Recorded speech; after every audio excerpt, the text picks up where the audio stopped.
How to log out or sign out of Fiverr on PC. Hey everybody, welcome back to our channel. In today's video, we will be guiding you on how we can log out or sign out of Fiverr on PC. So if you're also wondering on how we can do that, these are the process you may follow up and you should be able to log out of your Fiverr on your PC as well. So first thing first, you can just head over and open up your Fiverr on your PC, either from your Chrome or directly from the application as well. And if you're already logged into your account of your Fiverr, in order to sign out once you've reached to your account, you can easily look out for the option called sign out or log out at the top right corner of your screen. So when you reach over here, you can find this logout option.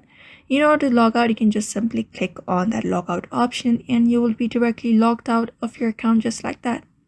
So you can also follow up the same process in order to log out of your Fiverr account. And once you're logged out, you can use up this process, create an account, or logging in. You can just log in into your account by going to the right side of your screen, and that is it. So that is how you log out of your account, which is super easy process to follow up. So I hope this video was helpful to you, and thank you for watching this video.